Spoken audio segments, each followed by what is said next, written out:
tried to focus on notes, on lectures, on anything but the metal weight burning a hole in his pocket. Nothing worked. The words of the rep echoed in his head. "You've been flagged." Flagged for what? What would the league want with someone like him? By the time classes ended, Jordan's nerves were fried. He skipped the bus and walked the 5 miles home. The city glowed with neon lights as the sunset bled through the buildings. Drones buzzed overhead like metallic insects, their searchlights sweeping the streets for unlicensed power usage. Far above, the floating districts gleamed, massive platforms suspended by league-designed engines, their undersides traced with soft blue lines like circuitry. Heroes streaked across the horizon in trails of color. Billboards cycled through ads for Hero Coin, enhanced workout programs, and league merchandise. By the time he reached his apartment complex, the sky had slipped into dusk. He climbed the creaking stairs and fished out his keys. Inside his tiny apartment, he dropped his backpack, kicked the door shut with his heel, and flicked on the light. The place was small, but it was his. One sagging couch, a second-hand table, a kitchenette, a narrow bed pushed against the far wall, and his most prized possession, a framed photo, one of the few things he refused to pawn. In the photo, 2 adults still in their work uniforms smiled back at him. The woman's hair was frizzy from a long shift at the detox plant, while the man's sleeves were rolled up, revealing faint traces of soot. Both had their arms wrapped around a much younger Jordan, maybe 6 or 7, missing his front teeth, clutching a cheap plastic hero toy. They'd been nobody special in the grand scheme of powers. His mom could neutralize toxins and debris in water or air if she concentrated hard enough. His dad could make metal a little more resistant and mold it as he wished, if he was touching it, and it was small. They worked normal jobs, paid normal bills, argued about normal things, until a building fell on them. He remembered flashes more than details, the roar of impact, the screaming, the way the floor lurched, a shout from somewhere above, laughter echoing from down the street. He remembered his dad's arms shoving him toward a corner. He remembered his mom's hands flaring white-hot, heat radiating so intense it burnt his clothes. His father had planted himself in front of him, palms pressed flat against the falling debris, the air supercharged with power as he fused steel and concrete mid-collapse. Girders melted and flowed, forming a half-molten arch that stopped inches above Jordan's head. Jordan crawled out with burns along his arms where the heat had brushed him. His parents never crawled out at all. No one ever even found their bodies. Jordan blinked the memory away and set the frame straight again. He pulled the card from his pocket and flopped onto his bed, staring at the ceiling. One call. That's all it was. He turned the card over and over between his fingers. He could call.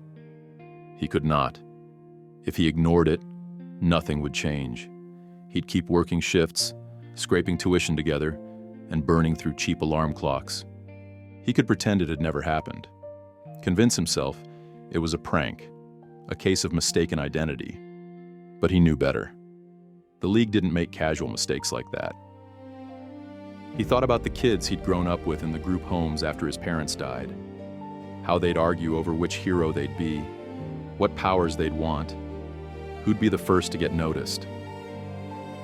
He thought about lying awake at night, watching vids of rescue operations, telling himself that if he ever got strong enough, he'd be the one pulling people out of rubble, not leaving them under it.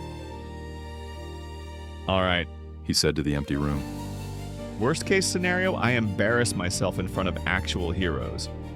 After a few laps, they'll lose my number and I go back to my life. He picked up the card again, rubbing his thumb over the tiny etched numbers of his reference code, wondering how many kids like him ever got one. Not many. Probably. Best case. He didn't finish the sentence. Didn't dare to hope. The ceiling fan creaked overhead. The sound of the neighbor's holo program bled through the thin wall, some game show with canned applause. Jordan took a breath, grabbed his old beat-up phone, and dialed the number before he could talk himself out of it. It rang once, twice, 3 times. Then a calm, synthetic voice answered. Thank you for calling the League of Heroes Recruitment Division. Please state your reference ID or say, new applicant. Jordan's mouth went dry. He looked at the card. Reference ID 7R-29-JREYES. There was a brief pause. The faint sound of data scrolling echoed on the line. Reference ID recognized. Jordan Elias Reyes, age 19, Westside District Residency. If this is not correct, say error. If this is you, say confirm. Confirm. Thank you. Please hold.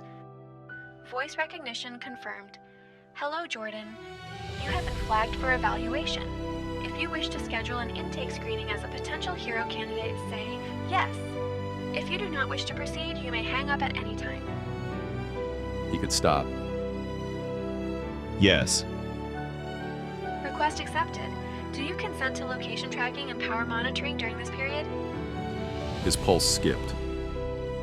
Yes, I consent. Consent logged. Please report to League Satellite Annex 7, Westside Sector, tomorrow at 1400 local time. Bring the card and a form of identification. Do you understand all the instructions? I do, He said, before his brain could catch up to his mouth. Acknowledged. If you have any questions, please call the number on the card. See you soon. The line went dead. Jordan slowly lowered the phone. Tomorrow. He had a league appointment tomorrow. As a hero candidate. Something every child hopes to be. The excitement hit full force. Like someone had opened a door inside his chest and let a wave crash through. He laughed, loud and disbelieving, alone in his little apartment. Okay. He said to the empty room. Okay, I'm actually doing this. He checked the time. If he wanted to make his shift in the morning and not get fired, he needed to sleep. So he spent the next 6 hours pacing, planning questions he might ask, practicing how not to sound like a total idiot in front of actual heroes. Eventually, he sat on the edge of his bed, the card still in his hand, and glanced at the photo on his desk. I'm going to the league tomorrow. He looked at the clock on his bedside table and winced. I mean later today. He looked at the picture and wondered if they'd be proud, terrified, or both. That made him laugh. If there was one thing he knew for sure, it was that he would have caused them plenty of stress. He set the card on his nightstand, right next to the photo of his parents, and lay down on the bed, staring up at the ceiling. He didn't know if they'd approve, but he knew one thing. If he was ever going to make sure what happened to them didn't keep happening to other families, he had to start somewhere. And as long as he didn't totally blow this chance, he'd have the opportunity to start from the top, with the League, a league full of actual heroes.